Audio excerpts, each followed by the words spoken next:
Hola, soy Fedora Monroy y hoy 4 de mayo recordamos a Felipe y Santiago Apóstol.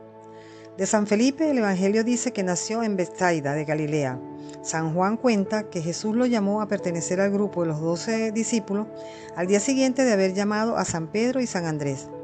Felipe fue el que llamó a Natanael o Bartolomé y lo llevó a donde Jesús. Cuando el Señor eligió a los 12 apóstoles, uno de los elegidos fue Felipe. Y el día de la multiplicación de los panes, antes de obrar el milagro, Jesús le preguntó a Felipe: ¿de dónde crees tú que podremos conseguir pan para tanta gente? Y en la última cena, este fue el apóstol que le dijo a Jesús: Señor, muéstranos al Padre. Y Jesús le respondió: Felipe, quien me ve a mí, ve al Padre. El día de Pentecostés, Felipe recibió junto con los otros apóstoles y la Virgen María al Espíritu Santo en forma de lenguas de fuego.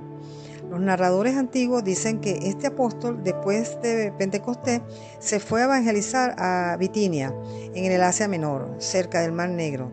Papías, un autor del siglo II, afirma que San Felipe logró el milagro de resucitar a un muerto. Y San Clemente de Alejandría dice que lo hicieron morir crucificado en una persecución contra los cristianos.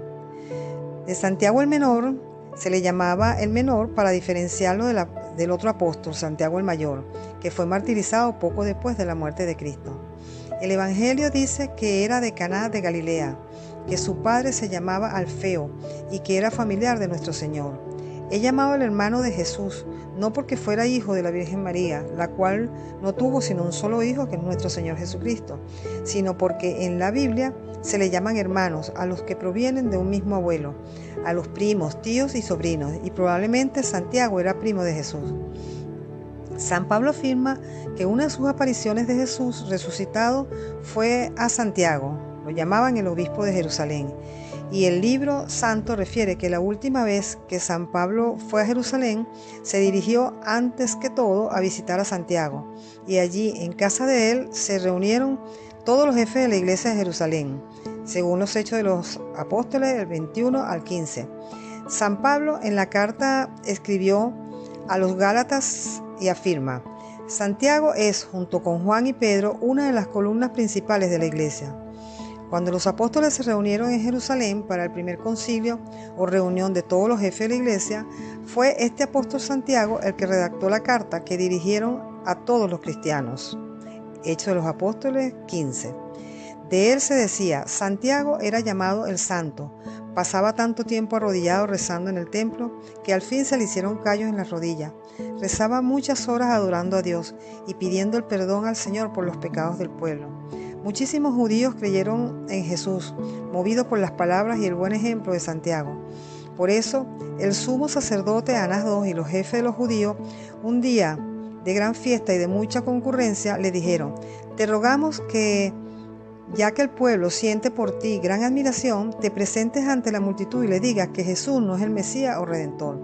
Y Santiago se presentó ante el gentío y les dijo: Jesús es el enviado de Dios para salvación de todos los que quieran salvarse.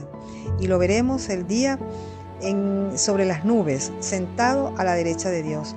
Al oír esto, los jefes de los sacerdotes se llenaron de ira y decían: si este hombre sigue hablando, todos los judíos se van a hacer seguidores de Jesús.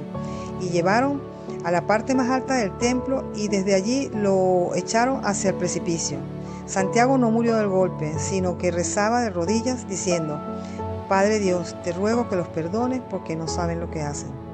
Este apóstol redactó uno de los escritos más agradables y provechosos de la Sagrada Biblia, la que se llama Carta de Santiago. Es un mensaje hermoso y sumamente práctico. Allí dice frases tan importantes como esta: si alguien se imagina ser persona religiosa y no domina su lengua, se equivoca, y su religión es vana. Oh ricos, si no comparten con el pobre sus riquezas, prepárense a grandes castigos del cielo. Si alguno está triste, que rece. Si alguno se enferma, que llamen a los presbíteros y lo unjan con aceite santo. Y esa oración le aprovechará mucho al enfermo. De aquí sacó la iglesia la costumbre de hacer la unción de los enfermos. Por favor, te pido que le des me gusta y te espero en el santoral de mañana.